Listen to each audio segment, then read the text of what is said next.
Bonsoir, bonsoir, bonjour. C'est Congo News 24. Bande Konanga, comme toujours avant de commencer notre émission, nous disons merci à Dieu. Nous disons merci à nos chers abonnés et téléspectateurs qui nous suivent partout dans le monde et en RDC. Bande Konanga, soyez les bienvenus. L'émission n'a pu sauter sur l'ensemble, la situation politique dans notre pays. À la une, chers téléspectateurs, on va commencer cette émission Bandeko. La réaction ya ONU sur achat des armes. Et Zaya Kouinda Bandeko.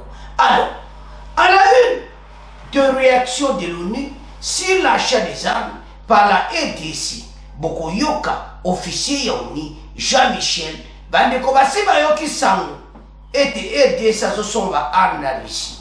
Et Zaya Kouinda, et si.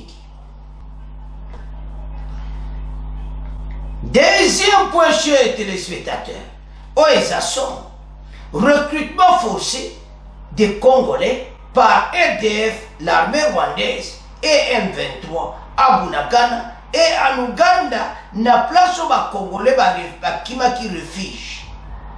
Et Zamawa, bon, on a complot y a un voisin, et puis Ouganda zo permettre M23 y a un réfugié qu'on recrute par force. Comme na ngomba ya chanju nana bunagana no toza la connecté peut te développer mon émission na biso. Chers téléspectateurs, émission na biso bandi et comme temps au biso nyos toza ensemble pour la kusula masolo ya mboka. Bandeko o balubaka nouvelle quoi. Conseil de sécurité de l'ONU bayo kisango. Bah, yes, vous expliquer aux Congolais sur notification y a achat des armes. Au monde comment ceux qui bisomont se prendre en charge, la communauté internationale va changer complètement. Pe ba yo ki sango. Bandeko, ozo kata waza ko expliquer yango. Que ba pekisa aider sa soba ba arma makasiti ba pe ata avion ba missile eza permis pour la RDC. Le ba commencer ba congolais pour les notices soit des notifications. Ba za bato ba za na kati ya complot ba moni position fatie za direct ba komi ko yo dire ba na malamu ko ya ko expliquer ba congolais. Et ceux qui lettent en notification zalaki et ça pour les groupes armés ba armes mike wana ba munitions ou kokena ba groupe armé yangonde za na notice de notification mais ba armes lourdes ou ko bombarder net ba armes russe to somba et ça un problème. Ba lui peuvent acheter même des avions même des hélicoptères de combat nyoso bandiko so ba ne bazolo ba to kochela.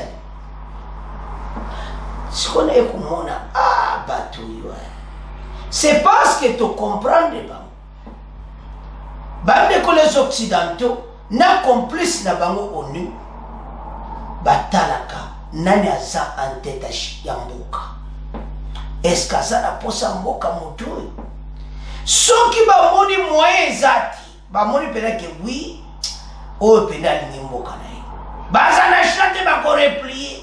Oto benga ndo akoti bena mukila na kati ya mbati do are bare plier na bango balobite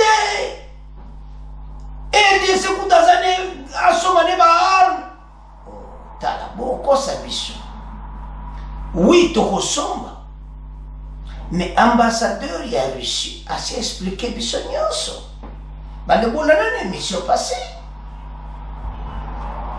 ete batwana l'aide à notification eza ya solo mais aider sa kosoma ne ba arme ya lingi aide à notification eza ka pona ba arme yo ko kena ba rebelle o amiki wana baye banana teki ba arme amiki wana.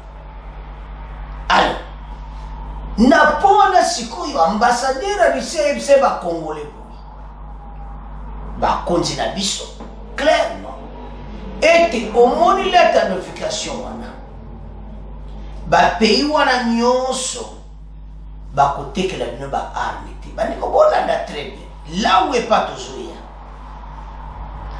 alobi yango zomona bango balobaki ete so totekelelo baarme France bapays wana nyonso aminene wa États-Unis bato wana nyonso union européenne so totekeme mindoki bino baofficier na bino bazotekami ya moyen totekela bino ya te po lettre de notification ezopermettre te mpo na makambo na par lettre de notification eza destiné na baarme ekele pa barebe eloko nini elakisi ke bakontination bakokontinue kosala makambo wana ce qu'ils ont fait ils ont été aux arrêts baza na prison à Mituri ebele bakangaki bango. Alors maintenant qu'est-ce qu'ils ont fait? Bayoki ke tozosoma minduki na Russie mais baye koexplike bandeko soki explication lobi mais makambo ezawa oh voilà la RDC bazata na problème moko te bakosoma mo arme nyonso balingi lettre de notification wana eza mpona bango te liloba échangement moki parce que lettre de notification ezali mpona biso ozomona ke tokosomba baarme mais tonotifie pa tosombi yango mena babalusi yango babongisi yango Bintu Keita azalaki kuna en direct bokomona Bintu Keita aza koexplike mpe bango bareponde yango clairement yango eza émission ya lelo Congolais place ozali yebisa moninga ete ntango ekoki toyoka vrai bavérité sur achat des armes parce que confusion ezalaki ya mingi mais on y a fongoli motema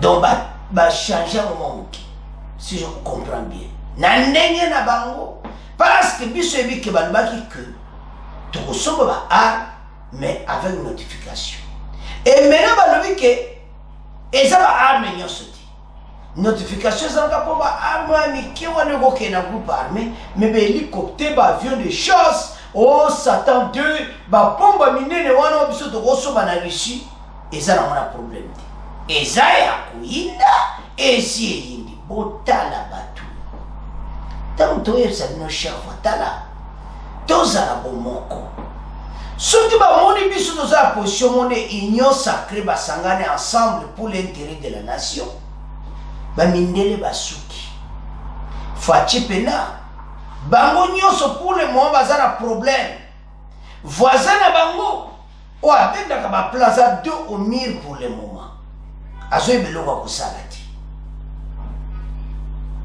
bato baza bacomplice balingi kobengana bato wana te baforce moyedo tout ça okosala bosolola tout ça mpona kolekisa biso l'heure pourquoi tala sikoyo les M23 armée rwandaise bakoma osala recrutement moko forcé balota boyoka esa bino pasi baketi na camp baréfugie na Uganda baréfugie Congolo bakimaki Bunagana mais tozoya na point wana eza deuxième. Alors bandeko la situation ezosala mawa mpe pasi natali natangi yango na palusi dossier natali na bi non il faut émission peut-être les cas spécial na pourquoi non biso ça va sobater bon occidentaux penda tala bazo perdre d'Afrique so bolani mikolo yo landa banini étranger landa ba émission bazo perdre d'Afrique Poutine azojo Afrique nyonso yeso ba ye bande ko lera okota na zamba na biso wana minduki na baota wekokota to groupe armé moko te kutikala kuna bandeko boyebi président Sénégal o azambi na président Union africaine ake akosolola na ye alobi na président ya Russie ke biso toza na posa na bino parce ba situation na Afrique eza pena mawa ba conflit président Russie abiazo ya kosilisa parce que ba américain ba occidentaux bali kosilisa yango te pona ba intérêt na bango bandeko makambo eza kaka RDC Afrique eza ya koningana moto abandaki makambo eza Mali ta babwakisi ba français babengisi ba russe place nde masolo yango ebandi eza ya koyinda na émission. Alors totanga oyo ni balobi oyo baye kopesa réaction na bango bon toyoka interview intégrale ya Jean-Michel Damon oyo aza moko ya officier ya ONU. Bon tokontinue mission na biso parce que moto ezopela awa bamoni suma yele eza te fatia sukisima. Alors totanga ça chauffe. Alors nde bozomona Bintou Keïta en direct à Conseil de sécurité de l'ONU. Des réactions de l'ONU sur l'achat des armes par la RDC, par Michel Demont. Bandeko, restauration de la paix dans l'Est, comprendre le régime de notification de l'ONU appliqué par l'achat des armes. Le Conseil de sécurité des Nations Unies peut prendre des mesures pour maintenir ou rétablir la paix et la sécurité internationale. S'il constate l'existence d'une menace contre la paix, d'une rupture de la paix ou d'un acte d'agression. Dans ce contexte, il faut comprendre les recommandations faites, les sanctions prises ou certaines mesures contre les États et les individus. Mais il faut attendre.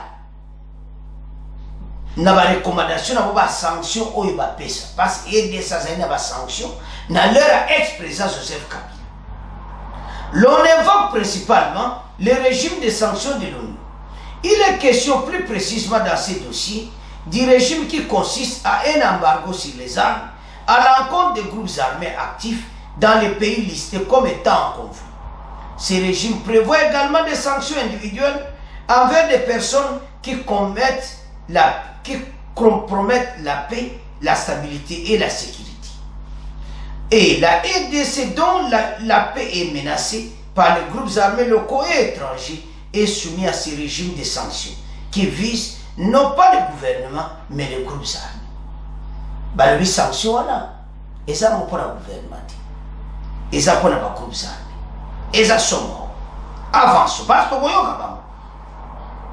en effet, conformément au paragraphe 2 de la résolution de 1807 rectifiée en 2008, ces mesures ne s'appliquent plus à la fourniture, à la vente ou au transfert au gouvernement de la République démocratique du Congo d'armes et de matériel connexe, ni à la fourniture d'une assistance ou des services du Conseil ou à la formation des rapports à la conduite militaire destinés au gouvernement de la RDC. Balobi makamyo soara ko fournir vente de ça.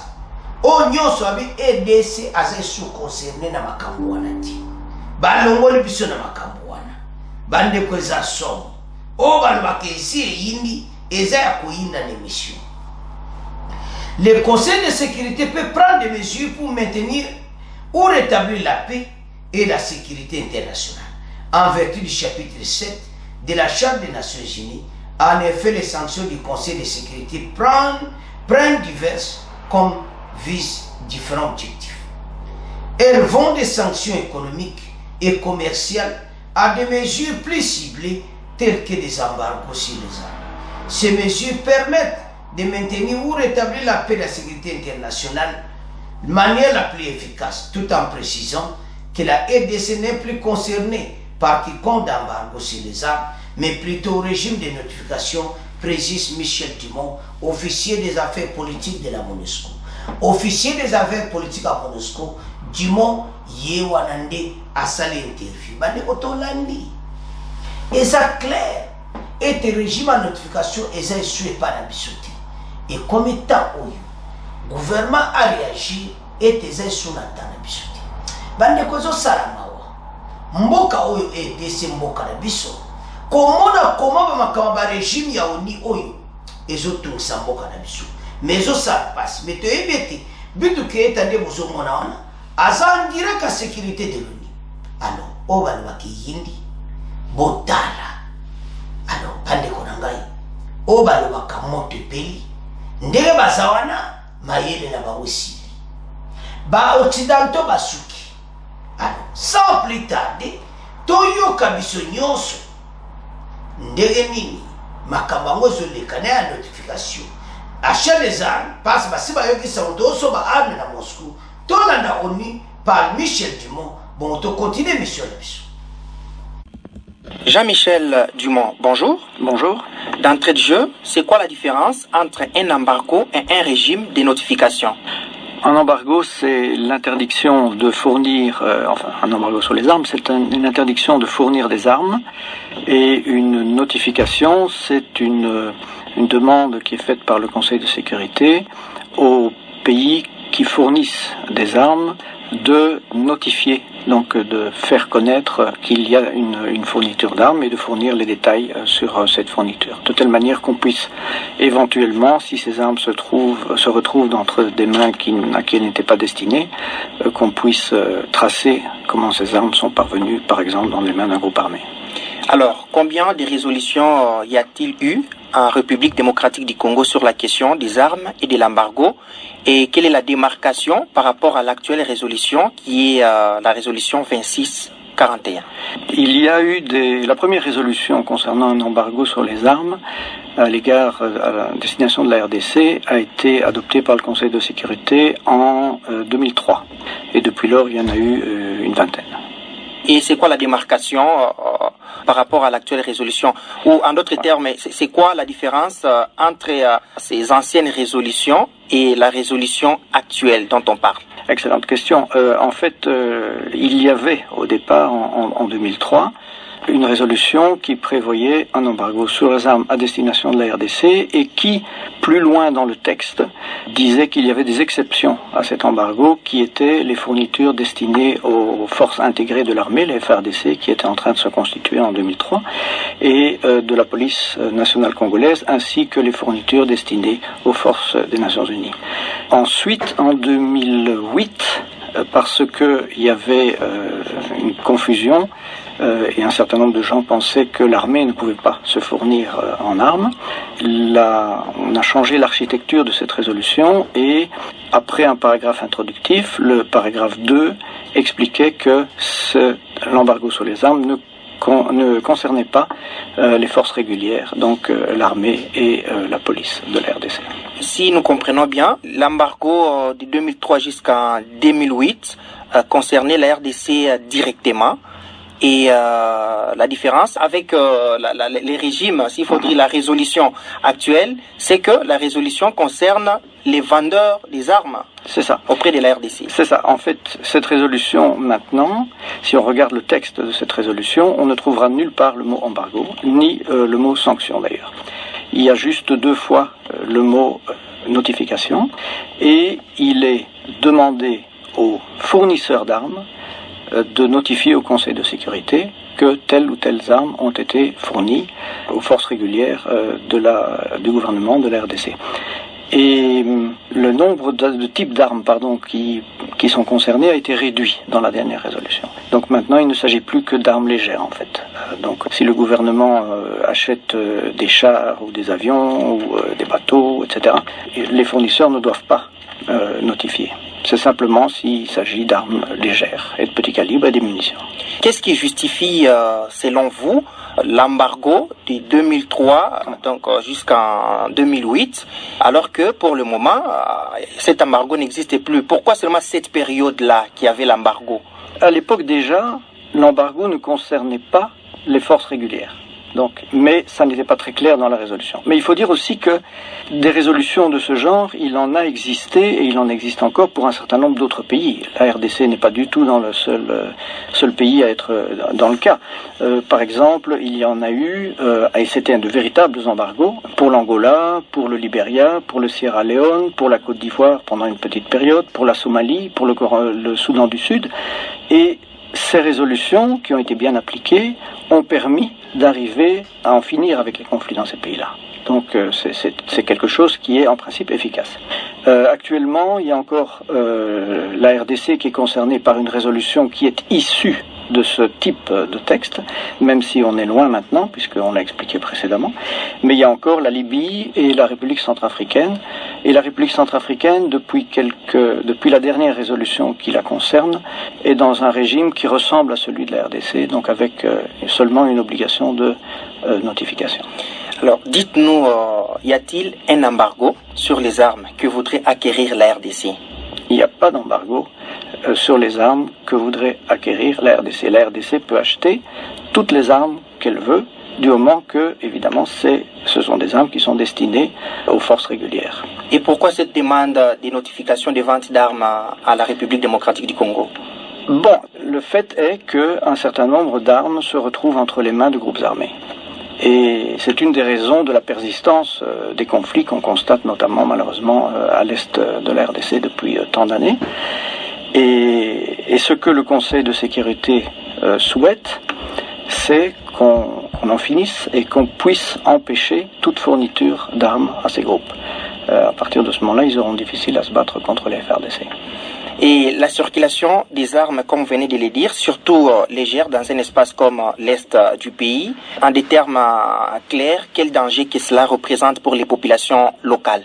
Le fait est que à ce moment-là, elles prennent le contrôle d'une zone, à la place que ce soit l'État congolais qui contrôle cette zone, et c'est ce qu'on constate pour des parties importantes du territoire dans certaines provinces.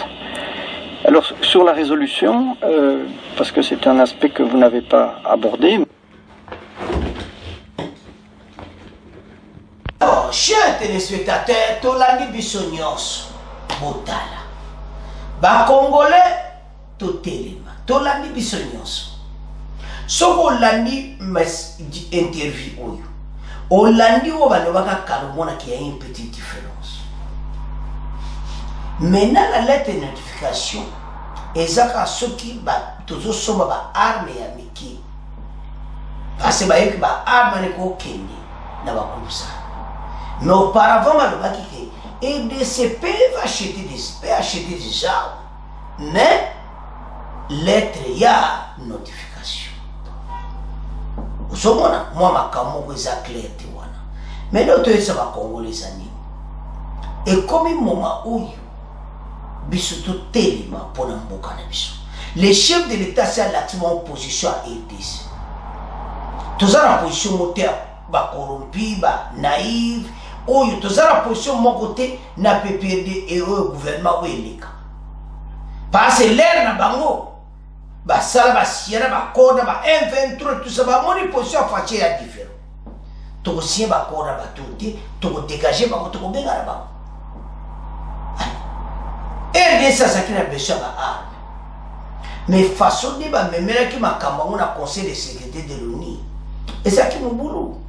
Si comme on dit que Moscou a fourré biso ba porte, bango pesiko ba komolinga, ba pesa déjà la ba minéreti. Ba France union sur ba Belgique, ba pays union européen, ba américain. Ba li côté que biso ba armité. Et maintenant, ba ekolobo voilà. Quand aider ça consomme n'importe quelle arme, et ça là ba avion tout. À ça la besoin lettre de notification. Makambo échangé ezaya ko yinda esi eyindi yao oh mais bien on va que to osoba arme photo ça notification banal batekili les le comio non kaka ceux qui te osoba ba arme meke o ba A47 oyo ba milicien ba zwaka mingi wana nde il faut bailler notification ça alors bande osoto ta scénario oyo ezaka scénario mo bato ba option de tous en état colonial mais bisopé to laliti baye os IRC ça fou biso ba porte et comme état oyo biso to telema to soba ba arme to bengana bato parce que des actions c'est qui on va commettre na ba territoire occupé pour la Ghana Tchanju ça fait mal. Baza maintenant quoi entraîner bazo ça la formation mon forcé recrutement mon forcé il y a soda il y a militaire ba recrutement va recruter ba congolais ba condition moko ba le bidon mawa mais toujours à la pompe. Alors situation nous allons voir maintenant ONU a fourni ba porte nyonso tant we koki et comme temps où EDC a son abinduki parce qu'on y est moko à mon moyen tcha bakali y est moko à ekolobane tolandiwana est-ce qu'il a EDC un embargo? Non, EDC n'a pas un embargo des armes et ça dit est-ce que ADC pas soba arme minena notification non exact to soba avion hélicoptère to soba combien biso stolandi gouvernement ko sombela biso minduki et combien de temps ya to lobaki ke batuyu batalaka soba moni bino bozabi na posa mboka te tali bino omoni bamon la façon dont le président de la République a déterminé a besoin mboka na ebonga les occidentaux point barre basuki mayele sili bango bayebe no ko sala te solution ko binini baya ko yesa ba congolais pour les toladi mais baza bato baza ko pekisa biso baza ko tia ba calme partout mais les lo batiki RDC balobi beaucoup soba n'importe quelle arme toladi biso. Voilà comment les occidentaux bazali. Il fallait que na bango na marque wana. Hein? Donc, maye les sili bango parce que Russie a fourni les portes na mboka na biso. Pas seulement biso Afrique. Donc, en Égypte, partout, soba ba arme russe. Parce que l'Occidentaux, ici, mboka na biso ba Afrique. Comme ça, on est l'état colonial. Baso mona biso ka na valeur ti. Et maintenant, la aide ça se prouve le monde maintenant. Que biso to somo ba arma ba kasi to comme formation moko ba kasi mboke kozala na kitoko ba kam kitoko. Alors voilà. Alors pour ton résumer pour ONU ba fungoli motema. Ba tete ba kalba moni moate pas to comprendre bango.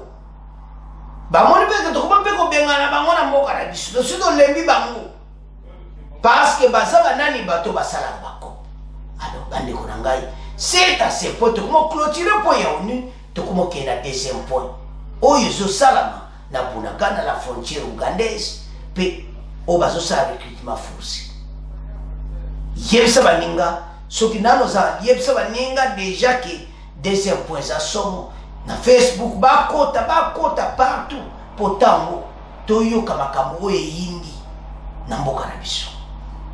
Chers téléspectateurs, to comme la deuxième point na biso bandiko. Oyo point oyo bandiko zo sala pasi pe mawa. Ya on photo sala tout gouvernement sala rapito benga na batumba. Makambo zo sala bunakana bandiko. Et ça la passe même avec complot à voisin. Ça la recrutement forcé. Koto, oiseau de société civile n'a pas côté la kimi kota sans fuite. Parce que ba ebike donc a ebike do ba fuite ba misima comme nyo sur ça. Ba zo recruter ba jeune pour le moment du 150 Congolais. Bandeko salamawa bazo recruter bango recrutement forcé ba jeune to ba kima ki refuge na Uganda o to ba sala na Uganda bandeko banandi bango na Uganda na centre ba refuge ozona na centre ba refuge baye bandeko ezo sala pasi pemawa alors bazo recruter bango par force armée rwandaise bazo sala bango formation moko rapide na ngomba ya chanju na punakanda bakote na chanju bazo sala bango ba entraînement. Bamoni non pas se bunakana batu basakati. Balandi siko bakena Uganda et pas ba Congolais ba kimaki refuge et puis Uganda zo permettre batu ba ya recrutement na kati ya centre refuge. Bon yé ONU azawa pi na centre ba refuge parce que ONU muto battre la batu wana. Comment 23 ya ko recruter batu na centre refuge na Uganda ONU azali wapi? Bon, t'as un problème autosuaka. Ça fait mal.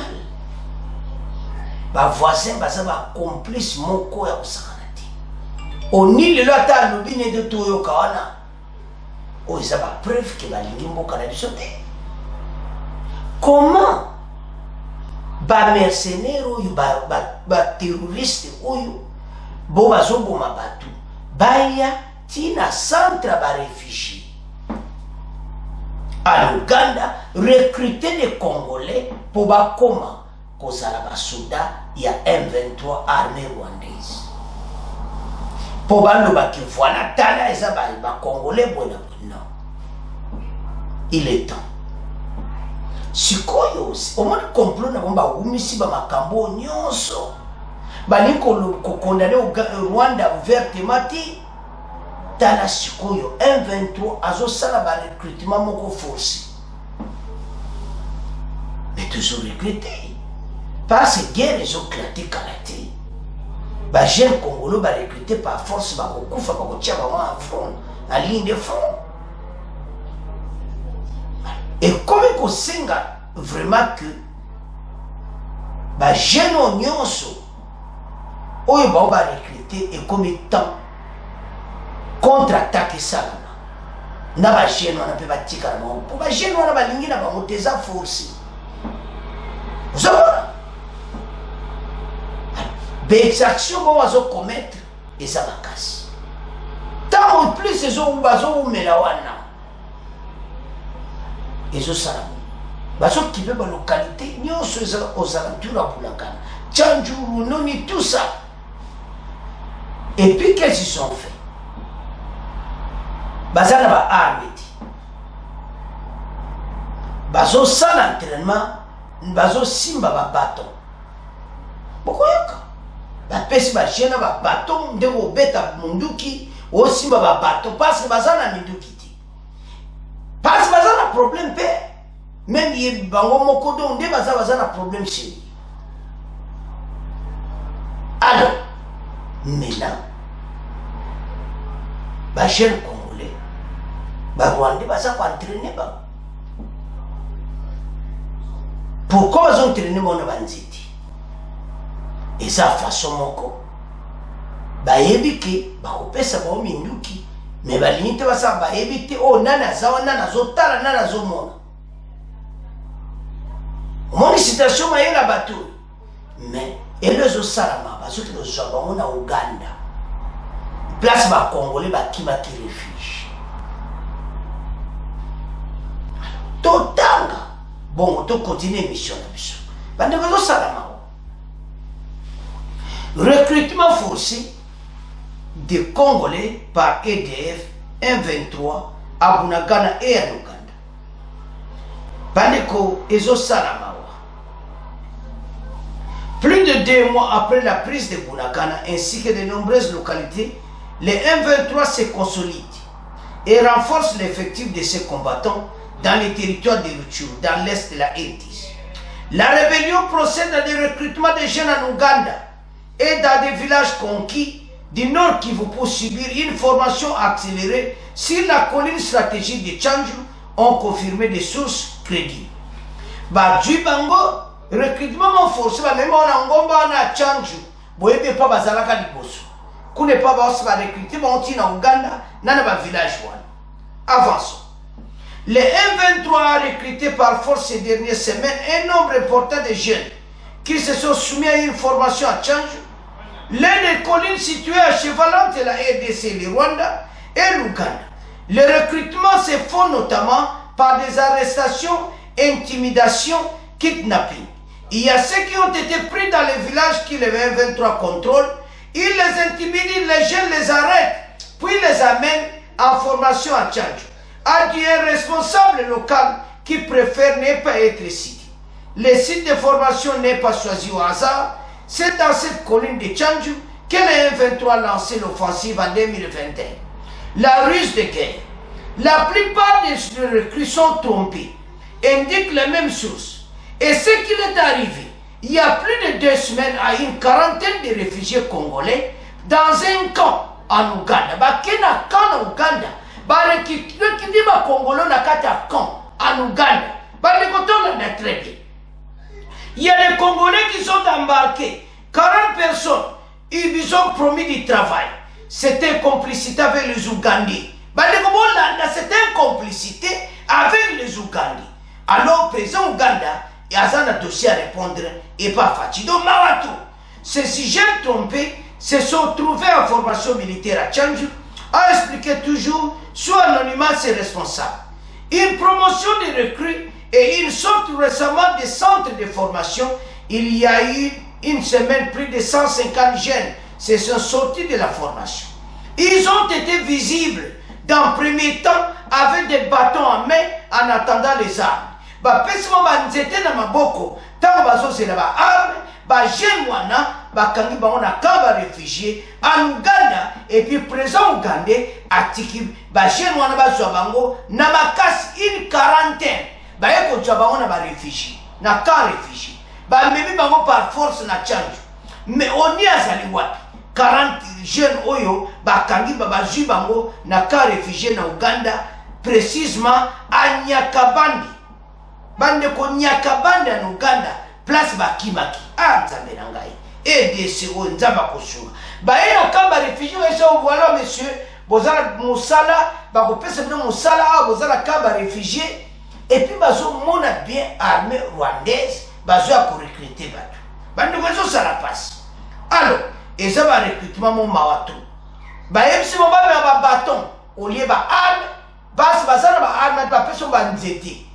Avançons.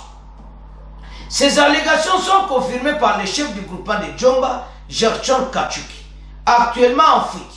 Bandeko, au groupement Djomba, Gertson Kachuki, actuellement en fuite, les réfugiés souffrent énormément dans les camps de Nyakabanda. Ils n'ont pas de nourriture ni de soins médicaux. Il y a ceux qui se rendent à Bunagana pour chercher la nourriture, mais ils sont pris par force pour aller dans les groupes armés. Ils ont pris aussi en Ouganda pour être enrôlés dans les cas de terroristes. Na Ouganda bazui bango et puis Ouganda ebi na yi. Balobi en complicité avec l'Ouganda. Ba memi bango. Quant à l'élisement de M23 inquiète, l'occupation de plus en plus longue de M23 inquiète dans la région. De nombreuses autorités locales qui ont fui les entités mettent la pression que le gouvernement libère les zones conquises par les rebelles. Nous nous demandons ce que nous allons faire parce que le gouvernement ne réagit pas et la population continue toujours à souffrir. Par semaine, au moins 5 personnes meurent dans le camp de Nyakabandi. On aurait souhaité, le ministre des Affaires étrangères, aller en Ouganda. Quand le président de la société civile a eu l'information, il a fait pression au gouverneur et il est arrivé à Rutshuru. Il sait mieux que le gouvernement fasse tout pour que le M23 quitte le territoire, a lancé Gertson Kachuki, chef du gouvernement et un groupement à Djomba. Alors, maintenant, tout le monde a développé parce que vous avez un complot, mon total en Ouganda, basé sur bateau, n'a qu'à réfléchir. Les Konanga tolandi bisonyos. Ezo sala mawana ndenge moso ko talo lobi mboka na biso. Tozo kende e wapi. Makambo tozo mona. Ntire ba film. Bande ko M23 na armée rwandaise bakei na kamba réfugié ya Kabandi en Ouganda. Bakei kuna bazui ba jeune 40 jeunes garçons 40 ba memi bango par force ba memi ba na kamba réfugié bazui bango bakela bango. Na ba recrutement nyoso bazai ko sala na kati Uganda so ba moka jeune congolais bakangi bakena yi. Donc en complicité avec l'Ouganda. Ba jeune congolais nyoso na Uganda bazo kende na quand il y a M23. Alors chef du groupement Djomba a comme ministre de ya affaires étrangères ba ebisi bango te comité ministre affaires étrangères ke Uganda. Et ça complot Uganda so salaba de kotala bo partager mission. Bon partager makambo oyo na réseaux sociaux parce que situation est en M23 azaro recruté na ndenge moko forcé. Bandeko en complicité de totandi wana avec Uganda na kamba réfugié ya Yakabandi en Uganda. Et puis Rwanda, Rwanda mutu bazoya kozwa batu.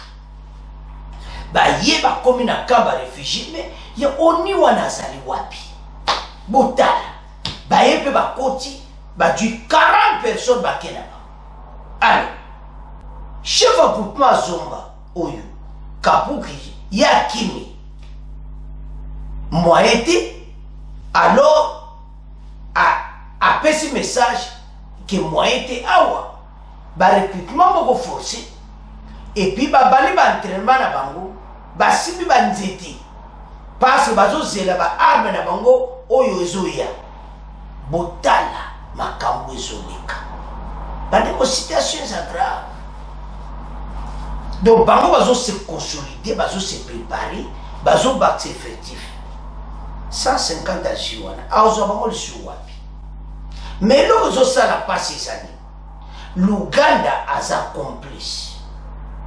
Il y a recrutement forcé. Donc, Ouganda est bien que bango bazoya kozwa batu. Donc, so Congolais bakaye Congolais na Ouganda, mbaramo 1-23 juillet. So kozala Congolais bazo kangaka bango.